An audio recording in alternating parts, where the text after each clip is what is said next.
Friendo, Steve here.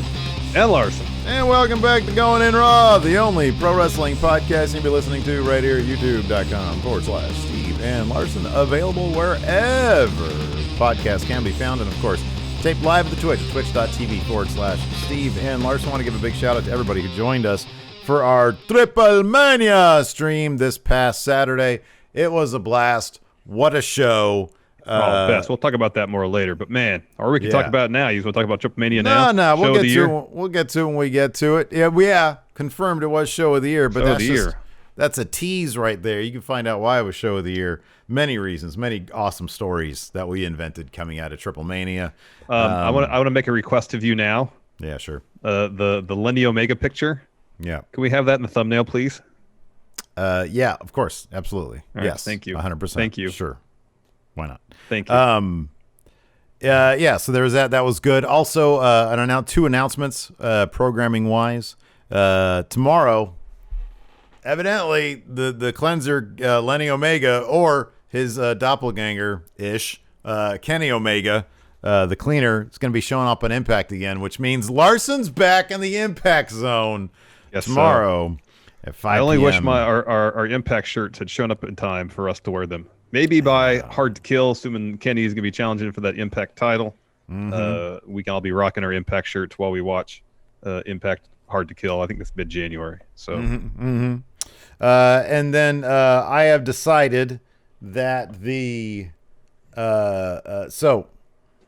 Survivor Series, I lost predictions, therefore subject to the punishment clause, I am being forced to watch Green Lantern, the Ryan Reynolds turd of a movie from 2000 and whatever. And I'm surprised you hadn't seen that ever before. Well, yeah, here's the thing. Green Lantern was my favorite guy growing up. Yeah, I loved the comic book. But I had heard such bad things about it. I think I had seen a couple scenes on somebody else's monitor on a plane once, like shortly after it arrived on digital. And I saw it. I was like, this looks terrible. The trailers looked horrible. I'm not that big of a Ryan Reynolds fan. He seems like a decent enough guy. The Deadpool stuff was fairly clever. I'm not a big fan of his. And I never liked the casting of Hal Jordan, with Ryan Reynolds. I thought it was bad. The suit looked terrible. It was all CG on. The whole thing just looked bad. That's what I'm going to be watching. I'm going to do it on a very special day, though. And you sent me my Green Lantern shirt. It's around here somewhere. I got to wash it. So I'm going to do something very special. Usually on Christmas Eve, Lacey works. I think that's still going to be the thing. And Alabama, she's going to be at my in-laws' house doing some Christmas cookies for the Santa Claus. Steve here's not going to have anything to do because we're not doing anything on Christmas Eve. We're taking it off. So I'm going to spend Christmas Eve with the Friendos watching Green Lantern. So join me right here at the Twitch, twitch.tv/. We decided on time yet? Sure. 2 p.m. Pacific, 5 p.m. Eastern. Good. That's good. Maybe, or should I do noon Pacific, 3 Eastern? I don't know what people like. If people, I don't know if that's going to matter. People, if they're working, if they have to work Christmas Eve, hopefully by 5 p.m. they're making their way home from work.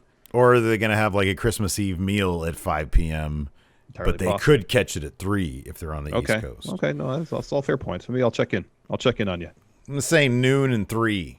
There we go. Noon Pacific. Tentatively. Noon Pacific. Mm-hmm. Yeah, Dope says noon. He says, so the good time can watch? I don't know what that means, but he said noon, so whatever. It's Dope. He's great. So yeah, we'll do noon. Very well. Let's hop right into the news. We had a couple of events this weekend, but also there was some news about global localization. If that phrase doesn't put you to sleep, maybe this will wake you up. A new NXT, Larson. What's going on? Yes, NXT expansion. So John Pollock and Brandon Thurston broke news over the weekend that WWE is set to launch NXT India. Oh, wow. Their latest expansion in NXT's was a global localization plan. Global localization. Reporting, quote, it's expected to begin taping in January, be broadcast digitally via WWE Network and on linear television in India, and added via Post Wrestling, that's John Pollock's site, that, quote, While plans can always change, as of several weeks ago, they were planning to feature an 8-man single elimination tournament for the new series. Sportskeeda is reporting that filming for the show will take place at the WWE Performance Center due to COVID-19 travel restrictions. It adds that names such as Jinder Mahal, the Singh brothers, Indus Sher, and Jeet Rama could be involved in the tournament. Sportskeeda also notes that, quote, the proposed launch date for the WWE NXT India show is the 26th of January, a day that India celebrates as Republic Day. Well, that's fun. That's cool. Right on. Those are all names that, I'm not really too familiar with Jeet Rama, but all the other names we've seen in some way, shape, or form. And has Jeet Rama been on WWE TV at all? Not that I recall. Okay. I like the idea of, I was not too familiar with many of the UK stars before they landed on NXT UK. So it's always fun to discover new talent. Yes. I'm all for that. That's cool. I mean, I don't know how we'll probably cover the tournament if they do that going forward after that. I mean, we don't really cover NXT UK unless something really significant happens. Yeah. Yeah. Once they start doing they start doing takeovers again. NXT UK, then we'll watch those still. Oh, so Jeet Rama was on a Worlds Collide. Oh, well, according to Jorge D, I'm assuming that he's. What if it was the first one? The first one they did that tournament deal, like at Access kind of thing. Yeah, was it the Access one? Like Luke? Yeah, it was the first time they did it. Because last year was like it was like essentially NXT's takeover for January. Last year was NXT. That was one that was NXT UK versus NXT UK. That was a really good show. Great show. That was a really good show. A great show. That might be one of, if not my favorite WWE branded show of all the year. Yeah. Anyways, this is cool news. Be interested to see how involved Jinder Mahal is, especially in all this. I think he had a torn patella tendon. I don't know if I remember hearing if he was cleared to return yet or not. Yeah, I don't know. But his run as champion was far from perfect. Yeah. But I think he proved that he can do some interesting work. Not that he always did during that stretch. A lot of bad creative. When he was champion. But there was moments that were enjoyable. Oh yeah, for sure. No, I liked a lot of the stuff they did with Jinder. I mean, you never got the sense that he was going to be like a long-term focus. No. But while he was champion, they dolled him up pretty well. Like his entrance was fantastic. I thought a lot of his. I mean, he's a very charismatic, entertaining guy.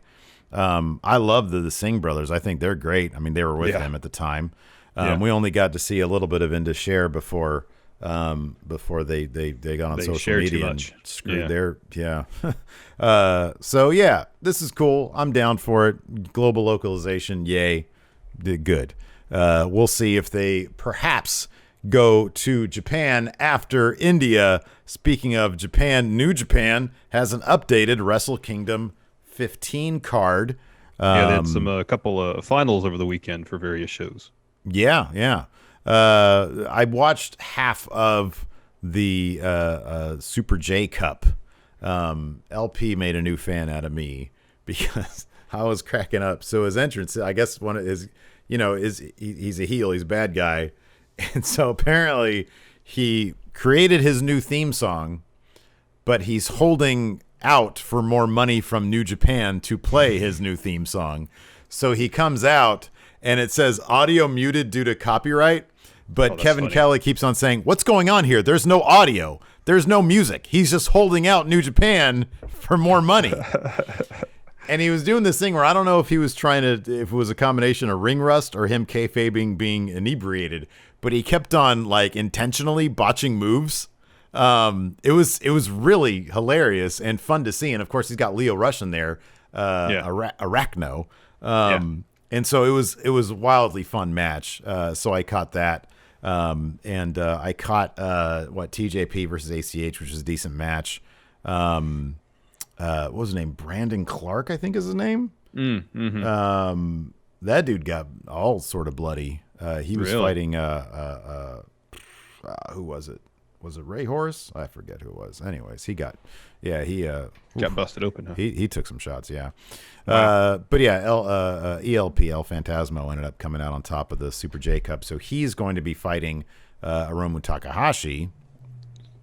Night one of Wrestle Kingdom. But also on the card is let's see here, Zack Sabre Jr. and Taichi versus the Gorillas of Destiny for the They finally won the World Tag League. World Tag League Gorillas of Destiny did. Yeah. Hiroshi Tanahashi versus Great-O-Khan. I have not seen Great-O-Khan wrestle yet. Nor have I. Interesting packaging on that guy. Yeah, at least not as utilizing that gimmick. I don't recall if I've seen some of his Young Lion matches or not. I don't recall. May have. Kazuchika Okada taking on Will Ospreay. That'll be good. Be a match of the night candidate right there. Of course, another match of the night candidate. The main event champion, IWGP Heavyweight and Intercontinental Champion Tetsuya Naito taking on Kota Ibushi. That'll be great. I think my original prediction was Kota Ibushi's going to win that, and then he's going to beat Jay White, who is taking on the winner of that match on night 2. He technically has the G1 briefcase right now. Jay right, White does. yes. He beat Kota Ibushi for it. But night 2 also was night like, 2. I'm going to do this anyways. Yeah. Yeah. Also night 2, we got Taiji Ishimori. He's the junior heavyweight champion. He will face the winner of the LP Ticking Time Bomb match on night 1. Blake Christian. Sorry, I said Blake Clark. Blake Christian. Gotcha. Okay. You got Blake Christian and Clark Connors to morph them together. Yes, I think that's exactly what I did. Yeah. We got Shingo Takagi versus Jeff Cobb for the never openweight title. A grudge match, Sonata versus Evil, and as you mentioned, Jay White taking on the winner of Kota versus Tetsuya Naito for both the heavyweight and intercontinental titles. Shaping up to be a pretty strong show. Are we going to try to do the watch along for these? Oh, sure, yeah. All right. Yeah, we'll do that for sure. Dang him, Very well. Blake Clark is a comedian. He played the assistant coach in Waterboy. That must be why, because I'm a huge Waterboy fan. All right, before we continue, here's a word from the sponsor of today's show, Raycon. Hey, Larson. Yeah. You know, man, after everything that's happened in 2020, I really want to get every one of my holiday shopping lists something that will actually make them say, hey, this is great. This is actually something I can use. Thanks a lot, Steve. So this year, I'm going to go with Raycon wireless earbuds. Good call, Steve. My Raycon wireless earbuds have been my go-to wireless earbuds, whether I'm working out, recording a podcast, or listening to the newest, freshest jams. They pair seamlessly with my phone, and my laptop have a comfortable noise-isolating fit, and the sound quality is top-notch, and they start at half the price of other premium brands. Yeah, so if you're looking for a gift that can be used for calls or music, for work or play, at home or on the go, then give the gift of Raycon. It's the gift that keeps on giving. And if they already got a pair of wireless earbuds, heck, get them another. Everyone could always use an extra pair. I even have 2 right here. I got 2 of them. Really? Yeah. Both mine. And right now, Raycon's being generous for the holidays. So on top of their everyday great prices, they're offering Going in Raw listeners 15% off right now. Go to buyraycon.com/raw today to get 15% off your Raycon order. Yeah, that's buyraycon.com/raw. Buyraycon.com/raw. I can't find mine. Did you take mine? Does that say? No, these are both mine. Does that say Steve on it? I wrote Steve on No, they're mine. both mine. Did you? Mine. I think you stole mine. Anyways, back to No, the I'm show. sure they're mine.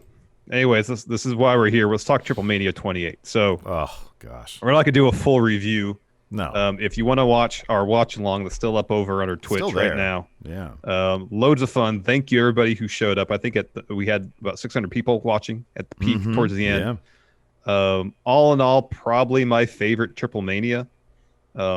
You know, if Aerostar had showed up and launched himself off something really high, that might have absolutely sealed the deal totally. That's kind of what I felt like was the only thing missing from Triplemania was Aerostar falling off something of great height.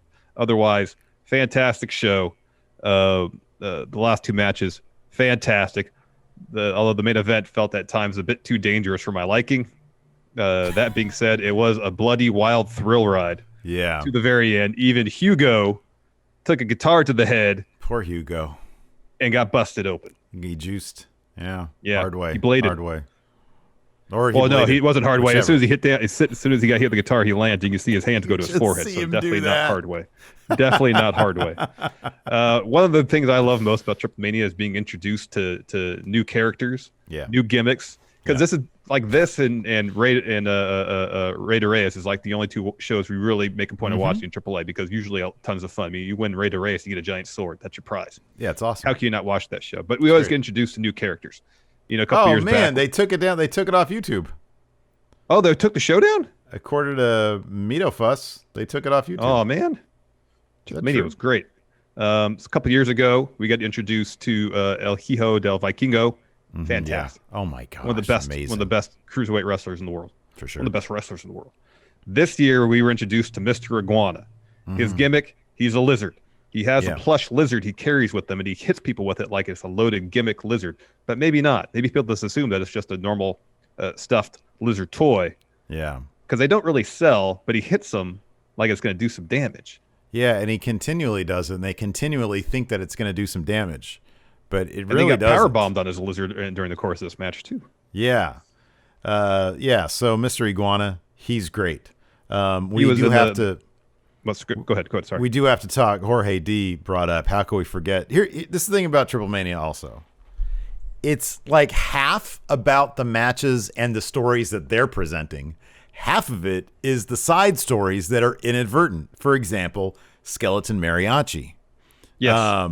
You know, this guy comes out. He does a mariachi dance routine with some Dia de los Muertos dolled up women. And I think it was to honor La Parca, who passed away this year. Yeah. And the rest of the time, whenever they cut to commentary, you see him standing back there, and he's so tired of standing and sitting. He can't really, he's obviously a guy who doesn't like to be in one place for a lengthy amount of time. And so he's standing there and he's sort of shifting his weight a little bit from one foot to the other. You can tell his feet hurt because he's probably got really uncomfortable shoes on or something. You can tell his feet hurt. He's sitting there for a bit. You can tell the chair's probably really uncomfortable. You know, at one point he takes his leave, I assume, to get a restroom break. But then he's back out there. Yeah. By the end of the show, like the discomfort is written all over his face. And through the face, because he had face paint on. Yes. You could see it in his eyes. Yes. He did not seem happy. Yeah. The opening bout was, how do you pronounce this? Poder del Norte. Thank you. They defeated Nino Hamburguesa, Maximo, and the aforementioned Mr. Iguana. I believe Mr. Iguana ate the pin in that particular bout. Fun opening match. Next, for the Tag Team Championships, you got the Lucha Brothers versus Mysticis Jr. and Octagon Jr. versus Tejano Jr. and Rey Escorpion. You know, we had heard that Phoenix, leading up to this, he was written off that Dynamite match because he had a leg issue. They incorporated that to the story of the match. He was escorted backstage at one point after getting hit with like a pipe wrapped in barbed wire in the knee, only to come out, help seal the win for Lucha Brothers. They retain the tag titles. Fun match. Oh yeah. Next, I love these Copa Triplemania matches because they're like battle royals, kind of, but also kind of. Yeah, it's like a battle royal essentially. It's over the top rope. This one was at least. It's like it's like a Royal Rumble-ish battle royal.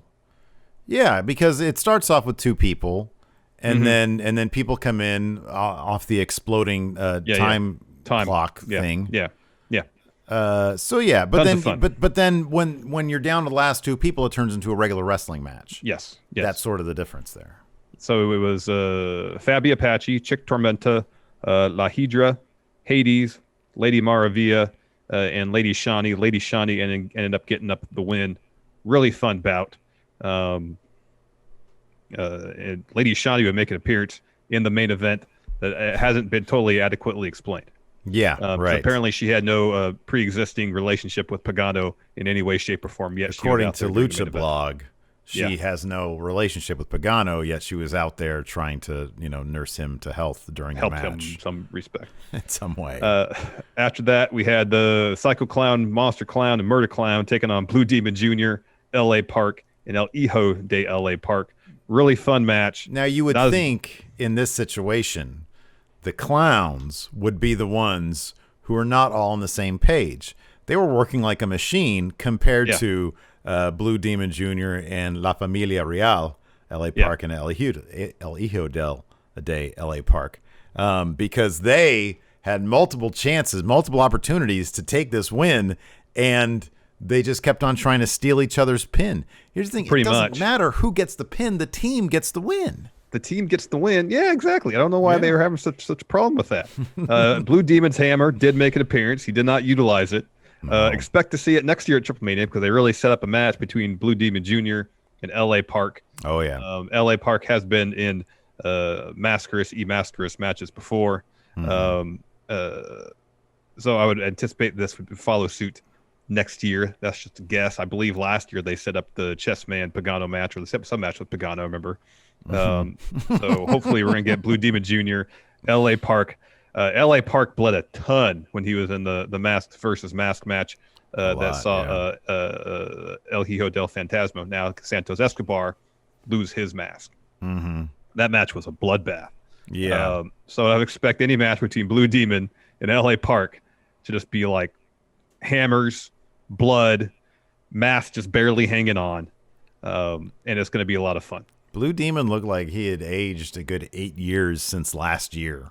Like maybe it was that match alone last year where he bled a ton, a gallon. Yeah. He bled so much last year. So maybe that had something to do with it. But he was just moving like he was stiff as could be. Oh, Dr. Lipkin made a point. We did forget about Big Mommy. She was in the Copa Triplemania bout. Oh, briefly. She was terrific. Yeah, and she did a Matrix spot where she did the backwards thing, and then she got stuck. Yeah. After that, we had the Marvel match. So the fun of this was trying to figure out who was under the masks, and I think we got it. So this was an official collaboration, an official partnership, according to AAA, between Marvel and themselves. And so you had the Purple Terror, a.k.a. Thanos. You had Arachno, Spider-Man. You had Captain America, Leyenda Americana. And then you had Venenoide, maybe? Venom. So it was a tag team match. And so, immediately out the gate, I think I turned away for a second because you noticed Arachno who was covered head to toe. Like, I mean, he had the traditional lucha mask on, so you could see his eyes and mouth kind of, but it was kind of ill-lit. And you couldn't see his tattoos and stuff, but he started out doing a very distinctly Leo Rush type maneuver where he does a start-stop thing. He was doing the start-stop thing, and he did one of his spin kicks. And I was like, oh my gosh, that's Leo Rush. Yeah. And then, of course, also the Super J Cup was the same night, Saturday night. And so like, okay, obviously one of these isn't live because that's unmistakably, especially when we did the frog splash, that's unmistakably Leo Rush. Yeah, but halfway through his set, it's like, oh, that's totally Leo Rush. Yeah. But we were curious. Okay, who is this Thanos fella? He was massive, huge, big, jack dude. And at first, I thought it was Mil Mortis from Lucha Underground. However, he didn't have any tattoos. Yeah, so right. Pointed out, no tattoos. And you see him, and he's like massive and jacked, huge. Huge. Is that Brian Cage? Oh, yeah. And that's one we were unsure of until he hit a drill claw. Once he hit the drill claw. On Leo Rush, 100% Brian Cage. Yeah. Pretty instantly, Captain America was Daga. Yeah, we knew that. See that pretty instantly. And then people in chat were saying that Venom was Taurus, who had a run-in after the first match of the night, but otherwise was not involved in the show. Taurus is great. Taurus is awesome. Yeah, he is great. Really fun bout. Heels, Venom, and Thanos picked up the win. A lot of fun. Next, AAA Mega Championship bout. Laredo Kid versus Kenny Omega. Now, the Kenny Omega in the ring was, in fact, Kenny Omega. However, the Kenny Omega that they showed in the graphic that preceded the match. Yeah, which is now your Twitter avatar. Definitely not. I hope you put this in the thumb of this video. Yeah, definitely 99.9% sure that is not Kenny Omega. I mean, it could be some really bizarre lighting scheme that they're using. And then he also got like a super haircut. But also in the face, it really doesn't look like him. It doesn't look anything. It looks like a guy who looks nothing like Kenny Omega. And they say, make a face so it doesn't look like you, but maybe people can think it looks like Kenny Omega. Yeah. Definitely not Kenny Omega. And I could not think about that. It's my Twitter avatar. We're going to put in the thumb. It's hilarious. It's pretty great. Really fun match.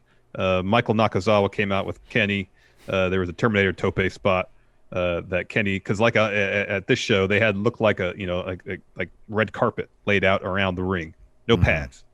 So Kenny does that Terminator Tope, basically eats it completely on concrete. It looked like Laredo Kid was really going after Kenny's knee.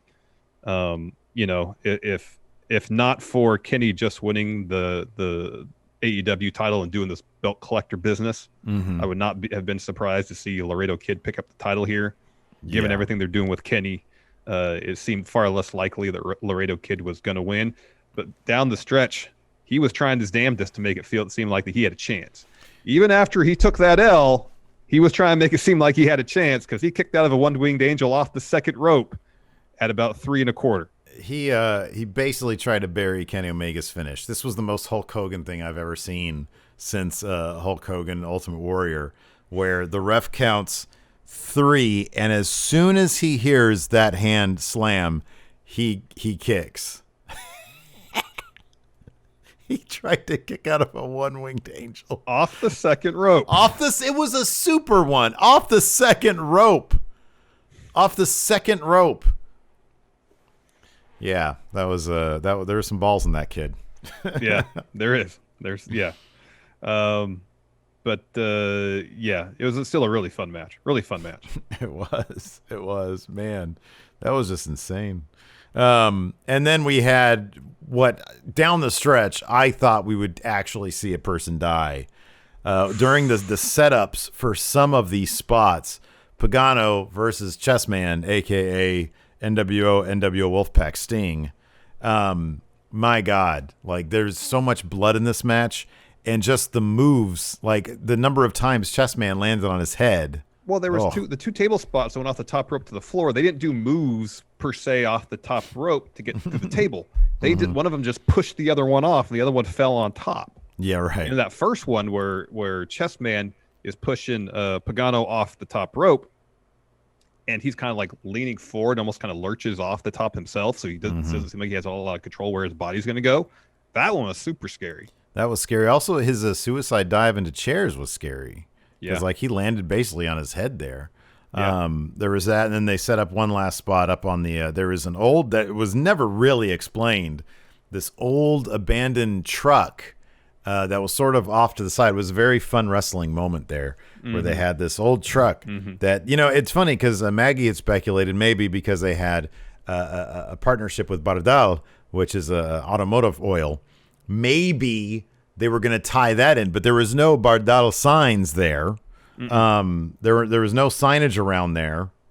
There was some traffic cones, and so they go up to the top of the cab, and there's already a table set up there, and they go crashing through that table, and I believe that was the finish. Yeah, it was false count anywhere. It was a really fun match, dangerous, really dangerous at moments, tons of blood. But you can tell they really went out there and laid it all on the line to put on a memorable match, which they did. So afterwards, this was a hair versus hair bout. So Pagano picks up the win after an air raid crash through a table in the truck bed. And so Pagano makes his way to the ring. They bring a stretcher out and a board to put Chessman on. Instead of wheeling him to the back, I don't know if he actually has internal injuries, but he sure as hell was sounding like he did. He looked miserable. So instead of wheeling him to the back to get him checked out on, they bring him ringside. They put some rib tape on him, bring him in the ring, and I think in the chat they said it was his daughter came in to start cutting his hair. Yeah, so she cuts off a hunk of hair, gives it to him, and he throws it at Pagano. And they come in and they cut some more of his hair off, and he's bleeding all over the place. He's a bloody mess. It was disgusting. The rib tape on. Yeah, it was a really hard hitting match. I was expecting the Triplemania main event is usually pretty bloody. Yeah. I wasn't expecting like a death match. Basically, there was no fluorescent tubes. Thankfully. This was yeah. But there was like a spot where Pagano did the suicide dive or the senton to the floor, ain't nothing but ladder. There's just all sorts of crazy spots. Yeah, the ladder and that shards. ladder that was like in shards. The ladder shards He did the going everywhere. moonsault off, and he was worried he was going to get impaled by the ladder. Yeah, and then Forcer brings up the doctor, the pharmacy tech. Yeah, that was just had zero control over anything. And then we also forgot to mention, not only did the Laredo kid kick out at 3.1, he got right up to congratulate Kenny, completely no-selling the one-winged angel. It was like this close to being Austin Aries versus John Morrison in TNA that one time. Yep. So yeah, a wildly number one fun show for the year. Oh, for sure, number one 100%. Number one show of the year, far and away. Absolutely. All right, before we continue, here's a word from the sponsor of today's show, Ritual. Hey, Larson. Mm-hmm. Do you really know what's in your typical multivitamin? No, I honestly have no idea, Steve. All right, well, I'm going to tell you what's in them. Sugar, GMO stuff, synthetic fillers, artificial colorants, as well as a bunch of animal byproducts. Ugh. Yeah, I know. But Ritual isn't your typical multivitamin. They're clean, vegan-friendly formulas made with key nutrients and forms that your body can actually use without all the shady extra stuff. Good. I don't like shady extra stuff. I like to know what I'm putting in my body in Larson, and that's why Ritual is great for me. Ritual has a one-of-a-kind visible supply chain, so you always know where your nutrients are coming from. And Ritual makes it easy because your multivitamins are delivered directly to your door every month with free shipping, and you can start, snooze, or cancel your subscription at any time. Plus, if you don't love Ritual within your first month, they'll refund your order. You deserve to know what's in your multivitamin. That's why Ritual is offering Going Into Raw listeners 10% off during your first 3 months. Visit ritual.com/raw to start your ritual today. Again, get 10% off your first 3 months by going to ritual.com/raw. You want to answer? Oh, we have a Raw preview before we get to answering some questions. All right, here we go. First up on Raw. Yeah, this Raw preview dropped yesterday. It was on Twitter yesterday. Pretty meaty. I was impressive. I was impressed. AJ Styles brings the Nightmare Before TLC to Raw. Yeah. There's one more Raw. So next week's Raw. What day of the week is it? No, it's this weekend. This weekend's TLC. Oh yeah, no, I meant before Christmas. So next week's is gonna be the Raw. That's probably inconsequential, but it's so far away from Christmas. Like they're not gonna pre-tape any of that stuff. No. Bray Wyatt set for WWE Thunderdome field trip. So it's like a Firefly Funhouse field trip. That's cool. Sheamus and AJ Styles, lots of AJ Styles in this, set for Statement Showdown. A statement show. They're going to make a statement. I guess so, because AJ's got. Sheamus has been doing really good work lately. His in-ring stuff has been so much fun. Lana looks to ride momentum and match up with Nia Jax. So this will be telling. If Lana picks up the win tonight, then Nia and Shayna are definitely retaining at TLC. If the opposite happens, yeah. It's like there's a pretty good chance Asuka and Lana could pick up those tag titles come Sunday. I feel like your first scenario is going to play out exactly like that. Lana's going to win this one tonight. And then the New Day and Jeff Hardy are set to take on the Hurt Business. That's cool. That'll be fun. I like this thing. With the New Day. Like, something tells me this match is going to end up being Cedric versus Jeff Hardy one-on-one, and Cedric's going to win and have another one of his wild celebrations. One of his bro meaty celebrations. Great. Anyways, let's take some questions from the Twitter. Why don't Yes. Patrick Sparks. The Rock offers you an XFL team. What wrestlers from any promotion do you build your team with? So I would get Moose. None. Well, Moose used to play professional football. Baron Corbin was offensive lineman. Lance Archer was a college quarterback. Yeah. But if he offered me an XFL team, I mean, I guess the stipulation is you can have it as long as you populate it with a couple wrestlers. You know who you need to hire, though, for your general manager, auto draft. And then you'll be fine, Steve. I don't know why everybody their egos trying to, oh, look, I know so much. No, man, you don't know more than the auto draft. That's how I get so far every year in fantasy football. Auto draft, baby. You know, I'm just happy that after the draft in that particular league, they gave my team a C- or something like that. Look where I am in the playoffs. Yeah, but you've made lots of moves. Yeah, but the core of my team is basically the same. All right. Well, you proved them wrong. You proved Yeah, I the did, didn't algorithm I? wrong. Stick it to Yahoo. Take that, Yahoo. Take that, Yahoo. Who even uses Yahoo anymore? What are you, AOL? Get out of here.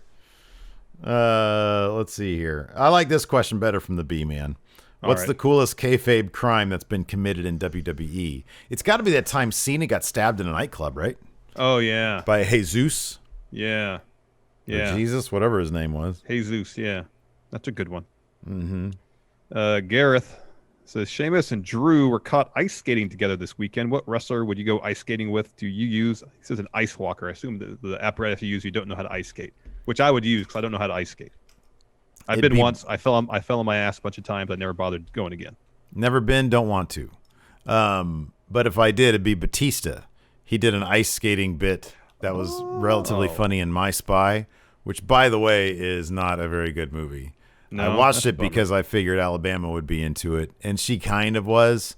But it's the most bizarre case of who is this movie marketed to, because there's like cursing in it, and not just like light curse. Like they don't drop the F-bomb in it, but like everything else they do. It's the weirdest thing. And it's just like really, really poorly direct. Like the comedy directing in it is really bad. And like, but Batista, he's just a fantastic comedy actor. And they really barely scratch the surface with him comedically. That's a bummer. It's bizarre. It's got a really good cast that they do nothing with. The little girl is good though. Joshua Culver says, my 7-year-old nephew is getting into wrestling. I can't wait to take him to a WWE show after the pandemic. Is there somebody you guys know who is going to their first show when the pandemic is over? My youngest likes to watch wrestling with me.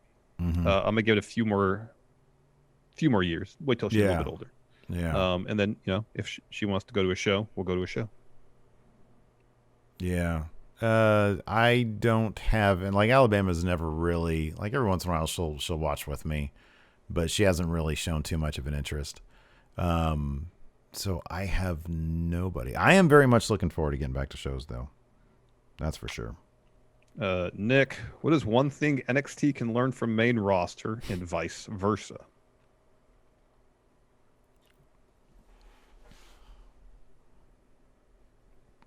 Like nothing. I mean, if NXT was its own promotion, I mean, maybe like, I don't know, nothing. No, they can. I think the one thing main roster can learn from NXT is continuity. Yeah, 100%. And that's there's a lot main roster can learn from NXT. There's a ton, but I can't think of a single thing NXT can learn from main roster. I mean, you can ask the same question. What can main roster WWE learn from AEW? Again, continuity. Like, that's my main issue with that, with WWE is like it's as if they're, and I don't think they intend to insult our intelligence, but the way they do things simply does. I know it's just because Vince sees it in a different way that the rest of us see it. Yeah. Yeah. Anthony asks, Christmas is full of great desserts and not so good desserts. What is your best and worst? What are your best and worst desserts? Or what do you think are the best and worst desserts? Oh, man. Well, I mean, the worst is obviously the fruitcake. Yes. That's the worst. Clearly. I don't think I've ever had it. I've had it like a couple times, and I understood why people shit on it. I mean, it's just like candied fruit. It's like hard, right? It's like, I mean, it's just, it tastes like a garage sale. Interesting. Whatever you think a garage sale tastes like, that's a fruitcake. Interesting. I don't think I've ever had it. Best is any sort of fall or winter holiday. The best dessert is pumpkin pie. I'm looking at like specifically Christmas desserts, because pumpkin pie I sort of think of as more of a Thanksgiving thing. For me, it's always kind of been the whole fall winter holiday season. Let's see here. Oh wow, eggnog cookies. I want to try some eggnog cookies. I mean, eggnog's my jam, dude. I love some eggnog. I haven't had any this year yet. I gotta get to the store and get some. Oh. Mrs. 80 cookie Mrs. Fields there package. You go. The cookie crate. The cookie crate. 12 crates of cookies. Wow. That is my number one dessert. NJWP, assign a job in WWE to each of the Firefly Funhouse. For example, Mercy could be the new assistant to Johnny Saint in NXT UK. I guess taking over for Sid Scala. Is Sid gone? No, I don't know. I'm just Sid's job. So okay. So we got Mercy the Buzzard. How about he is the head caterer? Wouldn't that be Huskus? Oh, okay. Yeah, that's better. Huskus is the head caterer. He always likes to eat. Mercy, I feel like Mercy would be head of security. Okay. He'd be like the head of security guy. I feel like Rambling Rabbit should be something in talent relations because he's kind of a raw type. Yeah, right. Yeah, that's a good one. What about Abby?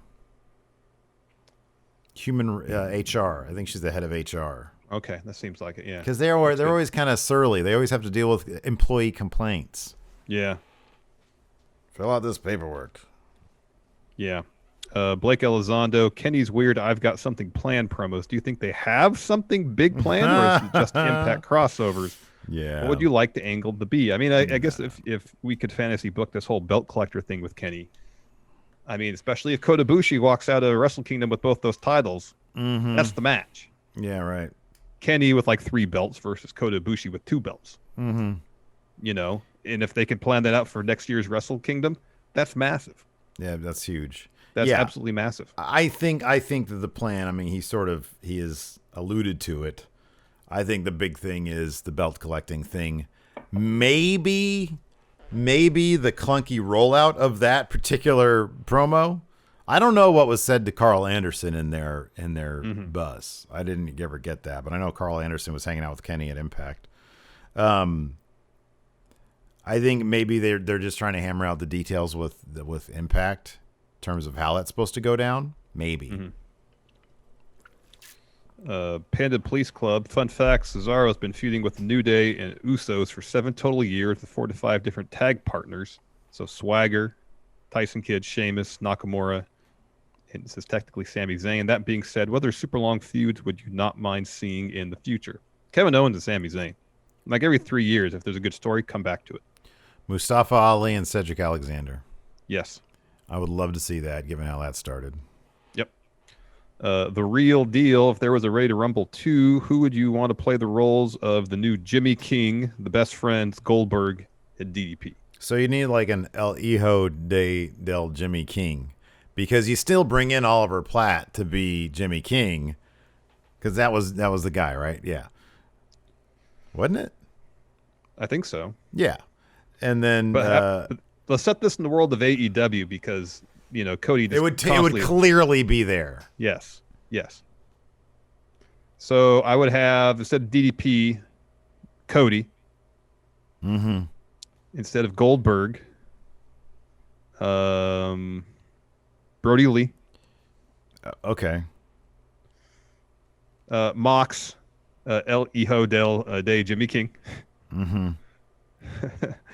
And then who's going to be David Arquette and Scott Kahn? Well, see, I'm thinking that El Hijo de Jimmy King would be an actor, just like Oliver Platt they brought in. So an actor to play a wrestler. Fair enough. I would say Stephen Amell, because it'd be that weird thing where who's Stephen Amell then, you know? But it'd be Stephen Amell would be this different guy. Okay. And then who would be the David Arquette and the Khan kid? Us. Oh, perfect. That's good. But we have stunt doubles. Yes. Jason Lewis. Vince has been in a car accident, wakes up in the hospital with amnesia. Power rank the wrestlers he treats differently with no prior memory of them. He most treats differently with no prior memories of them. Apparently, Lars Sullivan hasn't even been at SmackDown for the past couple weeks. I saw that. John Morrison, because I still think that old rumor of his where McMahon didn't think he was a real man because he wouldn't try to beat up Batista for being with his ex-girlfriend or something like that. Yeah. I still think I don't know what they're doing with Morrison. He's like beyond cartoonishly he's just such a chump. Yeah, they booked him horribly inept. Yeah, it's weird. It is weird. It's really bad. So Morrison, because he'd see him with That's a clean slate and be like, wow, this guy's great. Aleister Black.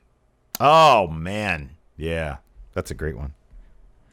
I'm just trying to do something. Top 5 things wrestling companies are keeping from the pandemic era. I still think there's room for really good cinematic matches. I agree. With the I good totally story. agree. Yeah. That's first and foremost in my mind. Another thing is not worrying about directing promos to the audience. Yeah. Yeah, like the micless stuff. That, and also, for the longest time, Vince didn't want people delivering promos to the camera. Mm-hmm. But I think in terms of performance, the less you play to the crowd for most instances, the more you play to your audience, which is the TV audience, the better it works, at least in my mind. Mm-hmm. That's just my take. I mean, there's always a time and place to play to the crowd, but I feel like playing to the larger audience, the TV audience, for me, I just feel like it's a more, I don't know, it's a better experience. That's just my kind of take on it, though. Yeah, I don't know if I can think of 5 things. It's gonna be really hard to do the micless stuff in an arena full of people, though. I know. Yeah. I agree. From a TV presentation, it's way better. Yeah, that works. That works exclusively in the Thunderdome or in a crowdless. Yeah, you can't keep that. You think of anything else? Yeah, I don't know. I can't really think of anything else. Anthony Tobias was watching Cain Velasquez's debut at Triplemania last year. Do you think he would have had a longer wrestling career if he stayed with AAA instead of going to WWE so soon? 3-hour pay-per-views. Yes. That I want to stay. Yes. We have been spoiled with 3-hour pay-per-views. I want them to stay. Yeah. Like what we heard about Cain is he had a bum knee, and I don't know if staying in Triplemania would have meant he wouldn't have had a bum knee. I think he just had a bum knee. Yeah, I don't think there's any way to get around that. In fact, AAA might have exacerbated the situation. Easy spot you'd rather have Cross in Rumble weekend in the Rumble to be called up or winning the NXT title. Oh, Get Rumble. that NXT title back on him. Get that NXT title back on him. Rumble. He's not a very good wrestler. Yeah. It's a small sample size for me, so said like 4 matches. Yeah, but most of the matches were like no more than 2 minutes. One competitive match I've seen him in is the Keith Lee one. And he wrestled most of that match with a dislocated shoulder. A separated shoulder. Yeah. No. Rumble. I'm not giving a pass. I just want to see more of him. Mr. Sinister, with AEW almost cracking 1 million viewers, what can NXT do to get viewers to watch the product and give AEW a run for the money? Move to a different night. That's number 1. Get Brock Lesnar or John Cena on the show. That's number 2. You know what, dude? It would have to be. It's a couple things. Number 1, they can with some strategic moves from main roster like Kevin Owens, they can start to get there. Once pandemic is done with, let him go on the road, make him feel bigger. That can help. And then finally, it would help. I think that there's a trickle down effect when NXT call-ups feel like a really big deal. Like that's where your next stars should be, and they should be treated that way. Yeah. And so if you have the perception that the people coming out of NXT can hang with the people in main roster, then people might tune in more to NXT. Yeah, again, we talked about the lack of continuity. If you want the whole story, go to NXT where it all started. If Retribution had started at NXT and they were booked as this big menacing threat and they bled into main roster and continue to be a big threat, then you're encouraging people to check out NXT. Yeah, definitely. Wrestling Graham, if Randy Savage is able to squash his beef with WWE, what year do you think he would have come back? And what would you like to have seen from this run? Oh, man. I don't know how much he had left in the tank after WCW folded. I mean, because this tail end of stuff there, he got really overly buff. So I don't know how many more matches he really had in him. He seemed like a very hard-headed individual as well. Mm-hmm. But I don't know. That's a good question. I don't know. Like almost immediately. Like, did he do anything after WCW? I don't think he did. Mm-mm. Like, he cut some rap albums. Was he in that one promotion? Was it you? Oh, that was really bad after WCW folded. The TNA? He did do some TNA one. stuff. He actually did do some TNA stuff. I forgot about that. What was it called? Yeah, it was TNA. What was that promotion called?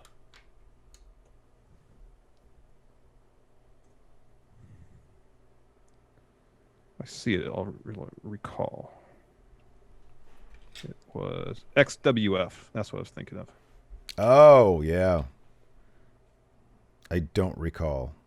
That's the one. Yeah. I don't think so. Didn't him and Hogan have like issues? Because weren't they going to bring in? They brought in Hogan, didn't they? Yeah. Yeah. I think even Hogan had problems at that point. Okay, the last ditch says he stayed away from XWF because of Hogan is kind of what it sounded like. Yeah, that makes sense. Gotcha. Lord Ziffer, what should main event TLC and what will main event TLC? I think the answer is the same. I think it's Roman Reigns versus Kevin Owens. Yeah, I don't see Drew versus AJ Styles main eventing that.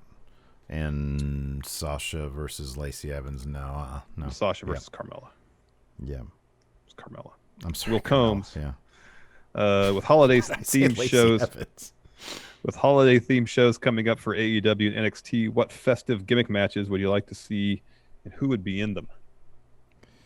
So WWE usually has the Malice on 34th Street Fight or something like that. Miracle on 34th Street Fight.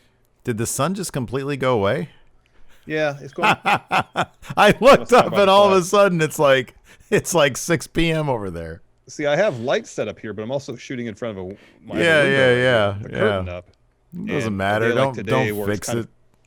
It's kind of, I had these lights on full blast. It's perfect for nighttime, but in the daytime, I can't really do much about it. It was just funny because I looked down and you were like brightly lit, and then I look up and anyway, I'm sorry. What's the festive matches? Will it come? Is that what we're answering? Yeah, gimmick matches, holiday themed gimmick matches.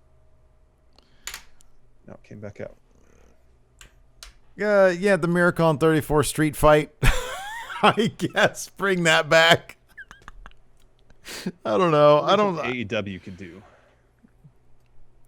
This is what I really want. What day? This is on what day are Christmas these shows going to be on?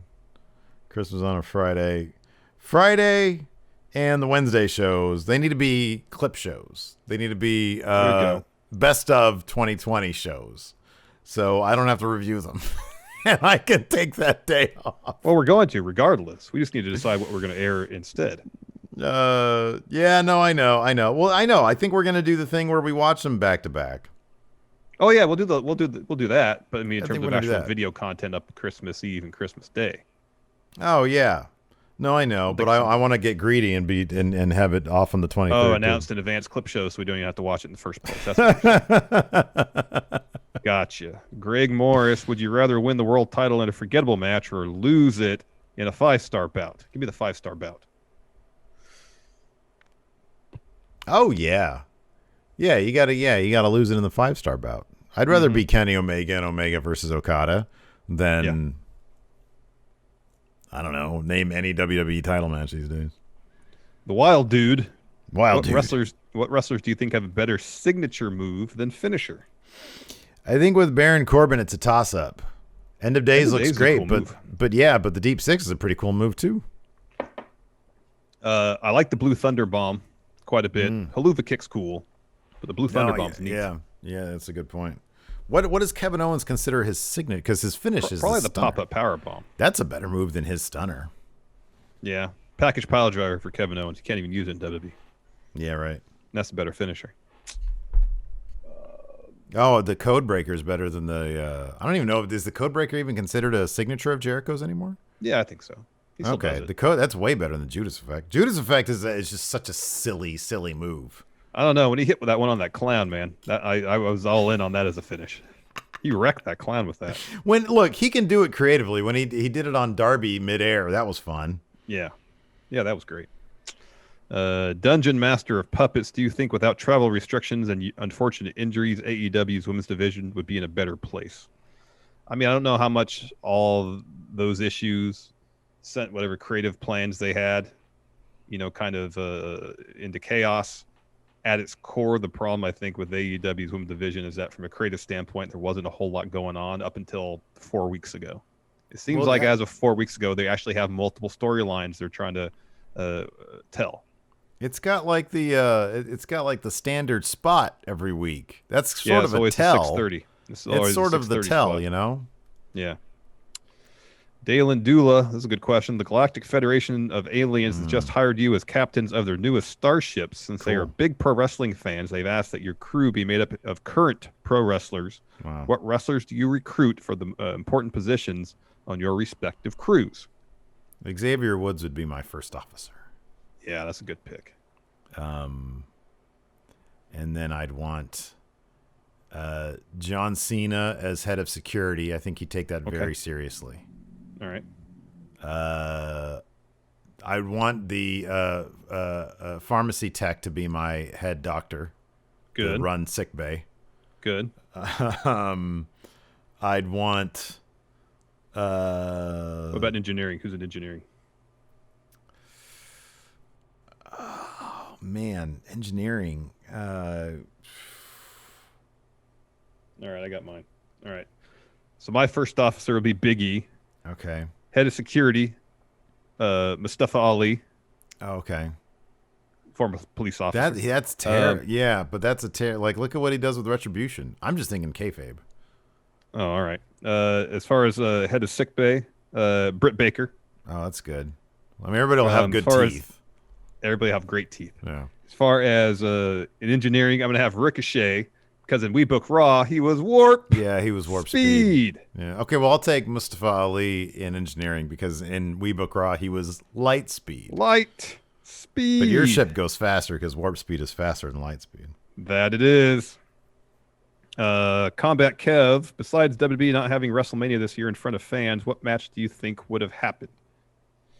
I think probably everything they had booked for Mania was as booked. In terms of the actual matches, in terms of the finishes, I don't know. Part of me still thinks that Shayna might have won had Mania been in front of fans. I don't know. Kind of curious how Roman would have ended up. Because he wouldn't have had that long break. That match would have happened. And he wouldn't have had that long break to be repackaged as a heel. Yeah, who knows? Yeah. He'd still be... Yeah, I guess that's the one match that didn't go off as planned. Yeah, Roman would have beat Goldberg. Yeah. Yeah. And then Firefly Funhouse. That would have been like a regular match. Cena versus Bray. So would have AJ and Taker. Yeah, that's right. Yeah. Anyways, that's going to do it for us. Twitch chat. Stick around. We'll hang out for a little bit. Thanks for watching, everybody. Till next time, we'll talk to you later. Goodbye.